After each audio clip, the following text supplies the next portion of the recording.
భారత రాజ్యాంగ నిర్మాత బాబాసాహెబ్ అంబేద్కర్ పుట్టినరోజు సందర్భంగా అంబేద్కర్ విగ్రహం పెడితే పోయి పోలీస్ స్టేషన్లో కేసు పెడితే సొంత డబ్బులు పెట్టుకొని అంబేద్కర్ విగ్రహం పెట్టేటువంటి పరిస్థితి కూడా లేకుండా చేస్తున్నారు. ఏమైంది పోలీసులు? ఇవాళ ఉన్నటువంటి రాష్ట్ర ప్రభుత్వం, ఇవాళ ఉన్నటువంటి మోడీ, ఇవాళ ఉన్నటువంటి రాహుల్ గాంధీ ఎవరు జపం జలాయిస్తున్నారు? బాబాసాహెబ్ అంబేద్కర్ జపం జలాయిస్తలేరా? ఇలా పార్లమెంట్లో జై భీమ్ అని ఇలా పార్లమెంట్ సాక్షిగా ఎవరైతే గెలిచినటువంటి ఎంపీలు ఉన్నారో వాళ్ళందరూ కూడా జై భీమ్ నినాదాలతోనే, జై భీమ్ ఆత్మగౌరవంతోనే జై భీమ్ అని వాళ్ళు ప్రమాణ స్వీకారం చేయలేదా? మనకి ఇంకా అర్థం కాలే. ప్రపంచ పార్లమెంట్లోనే జై భీమ్ అంటున్నారు. పార్లమెంట్లోనే జై భీమ్ అని వాళ్ళు నినాదాలు చేస్తున్నారు. పార్లమెంట్లోనే అంబేద్కర్ గారికి అవమానం జరిగితే వందలాది మంది అక్కడ ఉన్నటువంటి పార్లమెంట్ సభ్యులు వచ్చి రోడ్ల మీదకి వచ్చి నిర్బంధం చేసిళ్ళు. జై భీమ్ నినాదాలతోని మొత్తం ప్రపంచమంతా మారుమోగిపోయింది. ఈ రోజున్నటువంటి కాంగ్రెస్ తీసుకున్న స్టాండ్ జై సంవిధాన్, జై భీమ్, జై భారత రాజ్యాంగం, జై బాపు, జై భీమ్, జై సంవిధాన్. ఇలా ఎందుకు తీసుకున్నారు స్టాండ్? ఇలా బీజేపీ ఈరోజు సెలవు దినంగా ఎందుకు ప్రకటించింది? ఇలా బీజేపీ బాబాసాహెబ్ అంబేద్కర్ విగ్రహం ఎందుకు శుద్ధి చేస్తుంది? ఎంత పెద్ద రాజకీయ కుట్ర జరుగుతుందో మీరు గమనించండి. మీ ఓటు బ్యాంకు ఎంత బలమైందో గమనించండి. బాబాసాహెబ్ అంబేద్కర్ గారు ఓటు బ్యాంక్ అని ఇచ్చాడు. ఆ ఓటు బ్యాంకును ఎవరికి ఇష్టానుసారంగా వాళ్ళు వాడుకుంటున్నారో తప్ప బాబాసాహెబ్ అంబేద్కర్ గారికి గౌరవం పెంచే విధంగా ఎవ్వరూ లేరనేటువంటిది సత్యము.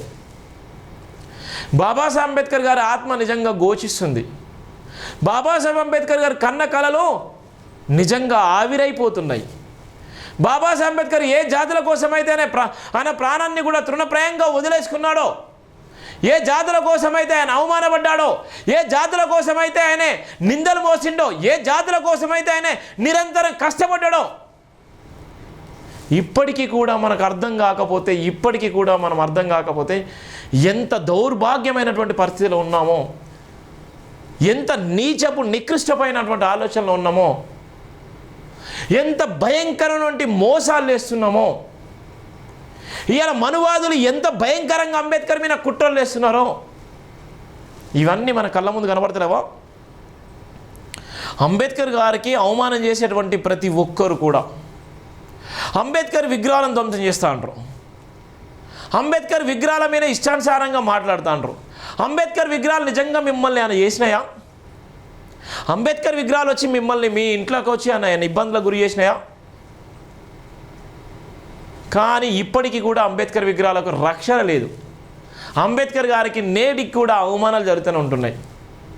ఎంత ఘోరము, ఎంత బాధకరం. నేను ఎందుకు ఇవన్నీ చెప్తున్నంటే, ఇవాళ ఒక్కరో జై భీమ్ అంటారు. జై భీమ్ ఒక్కరోజు అనడం కాదు, 24/7 జై భీమ్ అనండి. జై భీమ్ టీవీ మీకోసం ఉంది, మీకు తెలుసులాగానే.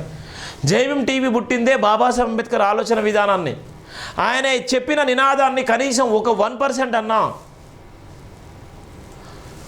తను వదిలేసిన భారాన్ని ఒక 1% అనే సమాజానికి అందించాలనే లక్ష్యంతో 24/7 జై భీమ్ అంటున్నాం.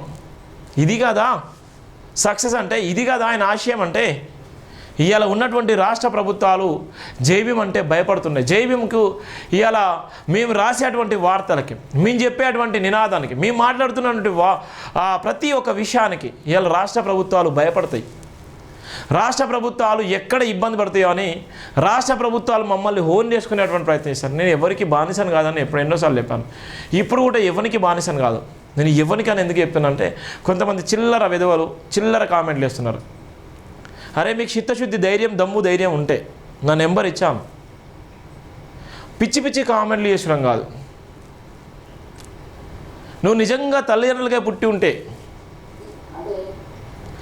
నిజంగా ఆత్మగౌరవం కోసం నువ్వు బతకాలనుకుంటే నాలాగా ఛానల్ పెట్టు, నాలాగా మాట్లాడు.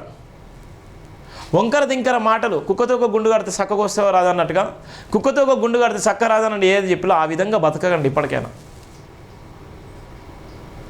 ఆత్మగౌరవం కోసం బతకండి. సమాజానికి గుర్తిస్తుంది, కనీసం నీ కుటుంబమైనా నిన్ను ఆదరిస్తుంది.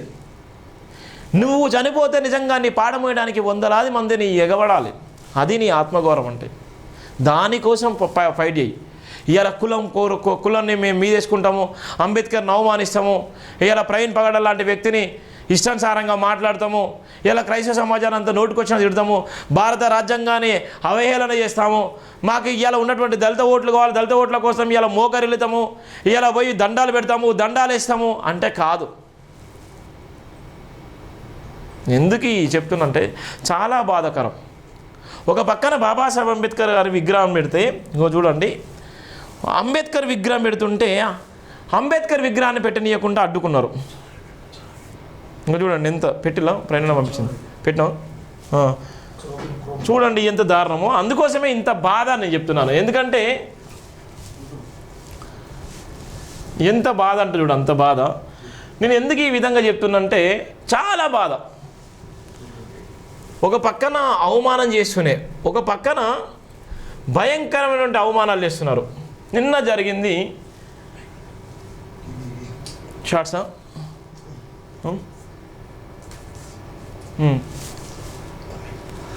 చూడండి ఎంత దారుణము. ఇది ఎక్కడో కాదు, ఇది హైదరాబాద్లో జరుగుతున్నటువంటి పరిణామం. ఇక అల్వాల్ కానాజీగూడలో దారుణం చూడండి. ఒక పక్కన చూడండి, నిన్న లైవ్ వేయడం జరిగింది, పోలీసులు అడ్డుకున్నారు. చూడు ఎంత ఘోరమో. ఇది నిన్న నేను వేయడం జరిగింది. చూడండి అంబేద్కర్ జయంతి రోజు ఎంత అవమానమో. ఇగో చూడండి, ఇది ఎక్కడో కాదు, నిన్న జరిగినటువంటి అల్వాల్లో జరిగిన, హైదరాబాద్ నగర నడిబొడ్డున జరిగినటువంటి అల్వాల్లో జరిగినటువంటి ఒక సంఘటన. ఇవాళ ఏంది అంబేద్కర్ జయంతి కదా, మా అంబేద్కర్ వారధులందరూ నిలబడాలి కదా, అంబేద్కర్ కోసం అవమానం జరిగితే నిలబడాలి కదా, అంబేద్కర్ కోసం ఇవాళ అనేక రకాల కుట్రలు కుతంత్రాలు వేస్తే నిలబడాలి కదా, అంబేద్కర్ని అఘోరపరిచినటువంటి వ్యక్తులను వాళ్ళని అరెస్ట్ చేయాలి కదా, అంబేద్కర్ని కావాలని రాజకీయం చేసేటువంటి రాజకీయ నాయకులకు బుద్ధి చెప్పాలి కదా. మరి మనం ఏం చేస్తున్నాం? ఎక్కడో జరుగుతా నాకేంది, నేను ఇక్కడ అంబేద్కర్ వారధులు అయితే ఇక్కడ అంతా జమ చేసుకున్నా కదా, నేను ఇక్కడ అందరిని అయితే ఒక్కటి చేసిన కదా, వాళ్ళు ఇచ్చే డబ్బులు వాళ్ళు ఇచ్చే చందాలు నాకు సరిపోతున్నాయి కదా, నేనైతే కాలర్ ఎగరేసుకొని అయితే అంబేద్కర్ దయ వల్ల అయితే నేను బతుకుతున్నాను కదా, దానివల్ల నేనైతే సుభిక్షంగా ఉన్నాను కదా, నాకు ఎక్కడో అంబేద్కర్కి అవమానం జరుగుతుంది నాకెందుకు అని మౌనంగా ఉంటావా? ప్రపంచవ్యాప్తంగా అంబేద్కర్ ఒక్కడే, ప్రపంచవ్యాప్తంగా ఇలా పుట్టినరోజు జరుపుతున్నటువంటి అంబేద్కర్ ఒక్కడే. ఇక్కడ ఉన్నటువంటి బాబాసాహెబ్ అంబేద్కర్ విగ్రహాన్ని కూడా ఇవాళ కొద్దిమంది కుట్ర కుతంత్రాలు చేయడానికి కూడా కారణము ఇవాళ నువ్వు జరుపుకున్నటువంటి అంబేద్కర్ కూడా ఒక్కడే. నువ్వు ప్రశ్నించకపోతే, అంబేద్కర్ గారిని అవమానం చేస్తున్నటువంటి క్రమంలో నువ్వు మౌనంగా ఉంటే నువ్వు ఎలా అంబేద్కర్ జయంతి జరుపుకుంటావు? ఎలా ప్రభుత్వాన్ని ఇలా గొప్పగా చెప్పుకుంటావు? ఒక పక్కన ప్రభుత్వాలు పోటీ పడుతున్నాయి, మరో పక్కన కేంద్ర ప్రభుత్వాలు ఓన్ చేసుకుంటున్నాయి, మరో పక్కన దళితులను కనీసం దగ్గరికి కూడా రానియలేని పరిస్థితిలో ఇలా ఏంది ఎంత బాధ అయింది. ఇంకా చూడండి,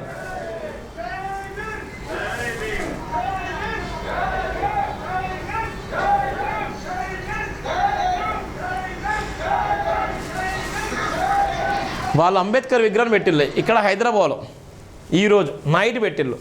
ఎందుకు అంబేద్కర్ జయంతి జరుపుకోవాలి, ఎందుకు అంబేద్కర్ గారు పెట్టాలని మీకు తెలిస్తే సొంత డబ్బులతోనే అంబేద్కర్ విగ్రహాన్ని పెడితే అక్కడ ఉన్నటువంటి కొంతమంది మనువాదులు అంబేద్కర్ ఈ విగ్రహం ఇక్కడ పెట్టొద్దు అని స్థానికంగా ఉండేటువంటి పోలీస్ స్టేషన్లో కంప్లైంట్ ఇచ్చి అంబేద్కర్ విగ్రహాన్ని పెట్టకుండా చేయడం జరిగింది. చాలామంది పోలీసులు, రాజ్యాంగం రాసింది అతనే కదా, రాజ్యాంగ నిర్మాత బాబాసాహెబ్ అంబేద్కరే కదా, ఈరోజు రాజ్యాంగం నడుస్తుందంటే అంబేద్కర్ దయ వల్లనే కదా, పోలీసులు ఉద్యమం చేస్తుందంటే భారత రాజ్యాంగంలో లోబడే కదా. మరి అలాంటి వ్యక్తులు ఏం చేస్తున్నారు? ఎవరికి కొమ్ము కాస్తున్నారంటే అగ్రవర్ణాలకు కొమ్ము కాస్తున్నారు. అందుకోసమే నేను ఈ వివరంగా చెప్తున్నాను. ఎందుకంటే ఒక పక్కన అంబేద్కర్ గారిని జైభీం అంటారు, జెండాలు మోస్తారు. అందుకోసమే నాకు చాలా బాధాకరం, ఈ సమాజాన్ని చూస్తే చాలా బాధాకరం అంటే చాలా బాధాకరం. ఎంత బాధాకరం అంటే అంత బాధాకరం. మొన్నటిదాకా శ్రీరామనవమి జరిగింది, ప్రపంచంలో ఉన్నటువంటి వ్యక్తులు ఎవరూ పాల్గొనలేదు, కానీ బాబాసాహెబ్ అంబేద్కర్ విషయంలో ప్రపంచం అంతా పాల్గొంటారు. భారతదేశంలో ఉన్నటువంటి శ్రీరామనవమికి సంబంధించి ర్యాలీలు, జయంతులు లేచిళ్ళు, ఆంజనేయ స్వామి జయంతులు, శ్రీరామనవమి జయంతులు లేచిళ్ళు, రోడ్లన్నీ నిర్బంధించిళ్ళు. రోడ్లను నిర్బంధించి కాష జెండాలు మొత్తం మారిపోయినారు. రోడ్ల మొత్తం వంట వార్పులు లేచిళ్ళు, రోడ్ల మీద మొత్తం నిర్బంధించి వంట వార్పులు లేచిళ్ళు. మరి అంబేద్కర్ జయంతి అంటే అంత చేయలేమా, నిలబడలేమా, దళిత సమాజంలో రాలేదా అంటే ఎందుకు వస్తుంది? మళ్ళీ అగ్రవర్ణాల దగ్గర డబ్బులు వసూలు చేయాలి, మళ్ళీ పెట్టాలి. కాబట్టి ఇవాళ ఉన్నటువంటి మనవాదులందరూ ఒకటే వచ్చి ఎవరికి వాళ్ళు వచ్చి ఇవాళ లక్షల రూపాయలు ఇచ్చేసి మీరు చేయండి అని చేస్తారు. మీరు మన సొంతంగా డబ్బులు వేసుకొని చేయలేమా, నిలబడలేమా? ఇవాళ వీళ్ళు సొంతంగా డబ్బులు వేసుకొని నిలబడితే అంబేద్కర్ విగ్రహాన్ని పెడితే అగ్రవర్ణాలు వచ్చి అడ్డుకుంటున్నారు. ఇక చూడు జై భీమ్ చేయమంటారు, చూడు ఎంత ఘోరమో చూడండి, అడ్డుకున్నారు. పోలీసులుడు ఎంత బంధకరంగా, పోలీసులుడు చూడండి అంబేద్కర్ గారికి ఎంత అవమానం జరుగుతుందో. మనం సంబరాలు వేసుకుంటాం, ఎంత బాధాకరం చూడండి. ఎంత 6 ఫీట్లు దగ్గర ఇంత పెద్ద విగ్రహం పెట్టేసి వాళ్ళు చూడండి, యోధులు. ఇది అంబేద్కర్ అంటే. అంబేద్కర్ గారు అంటే అలా ఉండాలి. కానీ ఇవాళ అంబేద్కర్ గారిని రాజకీయం చేస్తూ, అంబేద్కర్ గారిని అవమానం పరుస్తూ, అంబేద్కర్ గారిని నోటుకొచ్చిన మాట్లాడేటువంటి నాయకుల దగ్గరికి పోయి డబ్బులు వసూలు వేసుకొని దందాలు వేసుకునేటువంటి దౌర్భాగ్యమైన పరిస్థితిలో దళిత సమాజం ఉందంటే సిగ్గుచేటు.